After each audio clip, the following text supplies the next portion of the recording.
muito texto aqui. Nossa, Vitória, tem texto pra caralho aqui, mas a gente não vai estar falando só sobre o texto, a gente vai estar falando sobre coisas enormes, coisas muito mais complexas. Inclusive, pra gente fazer novas ligações neurais, tá ligado? Coisas novas, diferentes, que façam você refletir sobre a sua vida e não ficar na mesmice de uma vida sem sentido. O que é interessante, essa escuridão impenetrável, né? Onde não há lógica. A gente ama uma mitologia. A gente, que eu digo, o ser humano mesmo. O ser humano ama uma mitologia. O ser humano ama um idioma. Ama uma cultura. Isso faz com que ele se sinta pertencente a alguma causa, a algum objetivo, alguma missão. Isso é muito importante para o ser humano. O instinto, por exemplo, não tem lógica no instinto. E ele existe. Inclusive, muitas vezes a gente opera no instinto. Então, seguindo, na alquimia encontramos problemas bem modernos que, no entanto, se situam fora da área da química. O conceito da imaginatio é provavelmente uma das chaves mais importantes, se não a mais importante, para a compreensão do opus. O Jung explicou anteriormente que opus seria o diminutivo de magnum opus, que significa o processo da obra, a obra alquímica. Vamos ler aqui de novo só para fazer sentido. O conceito de imaginatio é provavelmente uma das chaves mais importantes, se não a mais importante compreensão do opus. Então, o que ele está falando? Ele está dizendo que essa questão do imaginatio, aquilo que a gente falou sobre imaginação ativa, uma meditação direcionada, fazendo uma conexão direta com o inconsciente coletivo, ele consegue informações, o alquimista consegue informações através dessa meditação mais direcionada, dessa imaginação ativa, e esse processo se torna extremamente importante aonde? No opus, na obra alquímica. O autor anônimo do tratado desse nome aqui fala da faculdade imaginativa da alma no trecho em que tenta comunicar algo que os antigos teriam omitido. Ou seja, indicação clara acerca do segredo da arte, que a alma ocupa o lugar de Deus e habita o espírito da vida que está no sangue. E que ele governa a inteligência e o corpo. Que a alma opera no corpo, mas que a maior parte da sua função é exercida fora do corpo. Que esta característica é divina, pois a sabedoria divina só está contida parcialmente no corpo do mundo.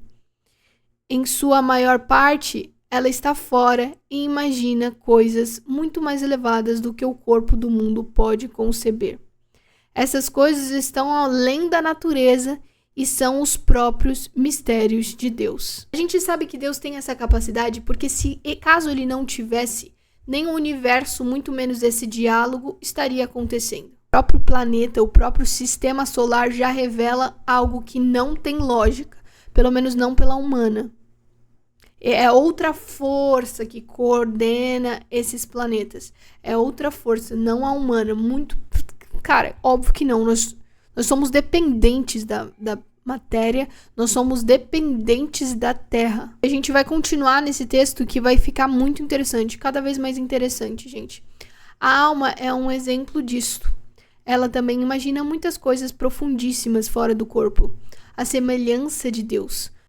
No entanto, o que a alma imagina acontece apenas na mente, mas o que Deus imagina acontece na realidade. A alma, no entanto, tem o poder absoluto e independente de fazer outras coisas, além das que o corpo pode entender. Isso é tão profundo. Quando ela quer, tem o maior poder sobre o corpo. Pois, de outra forma, nossa filosofia seria vã. Podes entender coisas maiores porque te abrimos as portas. Além do que o corpo pode entender. Além do que o corpo pode entender. Por isso que é tão difícil a gente compreender. Porque transcende a matéria. A passagem que acabamos de citar nos fornece ideias preciosas sobre o modo de pensar do alquimista. Nesse texto, a alma é evidentemente uma anima corporalis, que mora no sangue. Corresponderia, pois, ao inconsciente, na medida em que este último é compreendido como fenômeno psíquico intermediário entre a consciência e a função fisiológica do corpo. Esta ânima localizar-se-ia abaixo do diafragma.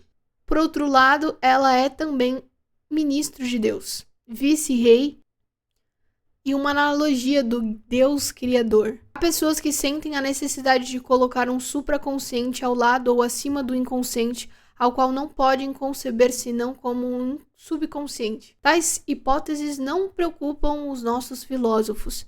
Segundo a sua doutrina, toda forma elementar de ser contém dentro de si a sua polaridade, isto é, o seu oposto.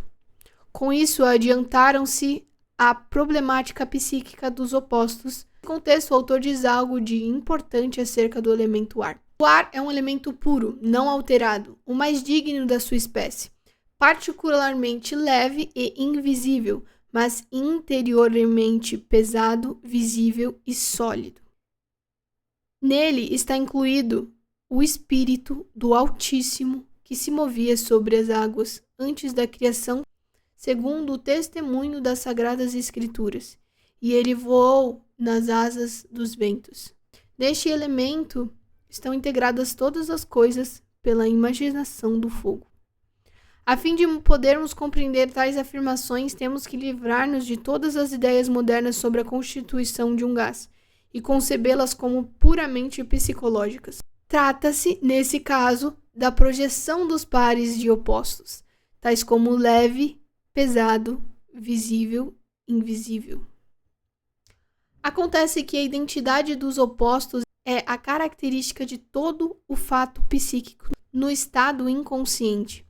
Assim sendo, a ânima corporalis simultaneamente espiritual e o núcleo do ar sólido e pesado é ao mesmo tempo o espírito criador, que paira sobre as águas. Ora, a alma, diz nosso autor, está apenas parcialmente encarcerada no corpo. Parcialmente encarcerada.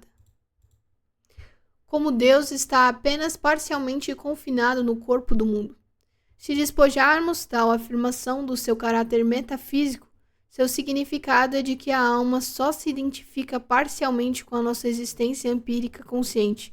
De resto, ela se encontra projetada e também no estado capaz de imaginar ou figurar coisas maiores, imprescindíveis pelo corpo, isto é, que não podem ser trazidas para a realidade. Essas coisas maiores correspondem às coisas mais altas, da imaginação divina criadora do mundo, as quais, por serem imaginadas por Deus, se tornam imediatamente substanciais, não permanecendo em estado de realidade potencial como os conteúdos do subconsciente.